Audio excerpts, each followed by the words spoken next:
बे समाव जोंनि बर' बिजों खौरां नायगिरि गासैबो रायजो राजानिसिम तामुलपुर जिल्ला दुलाराय बर' फरायसा आफादनि जानानै गिबियावनो खुलुमनाय आरो गाहाम हामलायनायखौ जासिबाय।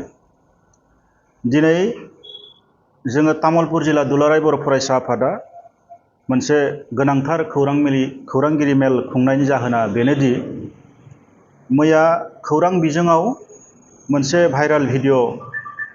भिडिअ भाइराल जादों। मोनसे भिडिअआ जोबोरैनो गोसारनायखौ जोङो बयबो नुनो मोनदों। दा बेवहाय मुं लानाय जादों जे जोंनि तामुलपुर जिल्ला दुलाराय बर' फरायसा आफादनि आफादगिरि मानगोनां मुस्रि बासिराम रामसियारि बिथांनि नामखौ गले गले लानानै बिथांनि सायाव जोबोद गाज्रियैनो मोनसे फोसावनाय बे मोनसे खौरांखौ जोङो नुदों बा नुनो हादों। दा जोङो दुखु मोनदों जे खुनु गुदि बिजौ मोनथियालासिनो जे जोंनि तामुलपुर जिल्ला दुलाराय बर' फरायसा आफादनि मानगोनां आफादगिरि मुस्रि बासिराम रामसियारिनि जि खोथाखौ फोसावनाय माने गाज्रियै जि फोसावनाय मोनसे भिडिअ बेखौ जों नुनानै थारैनो जोबोद जोङो दुखु मोनदों। दा बेनिखायनो जोङो रायजो राजाफोरनि सिगाङाव जोङो मोनसे क्लियारिफिकेसनखौ जों होनो नागिरदों जे बे जाथाया नै बोसोरनि सिगांनि जाथाय। बे जाय भिडिअखौ बयबो रायजो राजाफ्रा नुदों बियो 2 बोसोर सिगांनि मोनसे भिडिअ क्लिप। दा बे समाव आथिखालनि जोंनि तामुलपुर जिल्ला दुलाराय बर' फरायसा आफादनि मानगोनां आफादगिरि मुस्रि बासिराम रामसियारि बिथाङा जोंनि जिल्ला आफादाव बिथाङा बिबानाव गैयामोन। बै समाव बिथाङा बरन'दिनि जि महल 7 नाम्बार जि महल बेवहाय बिथांमोना पार्टनारशिपआव दङमोन। सोर दङमोन जों बेखौ मोजाङै मिथिया, नाथाय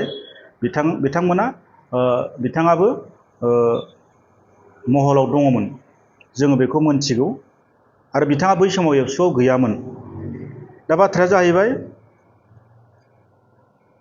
जाहैबाय दा बेखौ जाय खौरां बिजोङा फोसावदों जों बेखौ निन्दा खालामो, जों सोंखारियो जे गुदि बिजौ मोनथियालासिनो जोंनि तामुलपुर जिल्ला एबसुनि आफादगिरिनि सायाव जिखिनि गाज्रियै मोनसे फोसावनाय बेखौ जोङो सोंखारियो आरो जों निन्दा खालामो। दा इयुनाव जाहाथे बेफोरबायदि खौरां फोसावनायनिफ्राय जाहाथे गोजानाव थायो बेखौ जोङो बे खौरां बिजोंनि गेजेरजों जोङो बुंदों। आरो बिथांनि सायाव गोबां माखासे एलिगेसन लाबोनानै खोथा बुंनायखौ बा खौरां बिजोङाव फोसावनायखौ जों नुनो मोनदों। आरो जाय खौरां बिजोङा फोसावदों बिनि सायाव जों आयेननि भाबै जों गोख्रों राहा जों लानाय जागोन। जाय खौरां बिजोङा फोसावदों बिनि सायाव जोङो FIR होनाय जागोन। बेखौ जों तामुलपुर जिल्ला दुलाराय बर' फरायसा आफादनिफ्राय जों रायजो राजानि सिगाङाव जोङो फोरमायबाय। थारैनो बे नंखाय आरो बे खोथाया ओंथि गैया आरो बिथा गैया। एबसु आरो UPPLनि गेजेराव दाङाबाजि जादों होननाय बे खोथाया जेबो बिथा गैया, जेबो ओंथि गैया। बियो महलाव थानाय पार्टनारशिपआव थानाय सुबुंफोरनि गेजेराव जानाय मोनसे गावसोरनि गेजेराव हिसाब निकास गोरोबलायैयाव हयथ' बे थासारिया जानानै थांदोंमोन। दा बियो खुनु एबसु आरो UPPLजों खुनु बे सोमोन्दो गैया।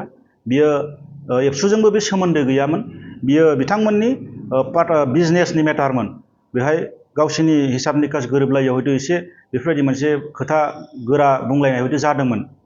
बेबायदि होननानै जोङो सानो।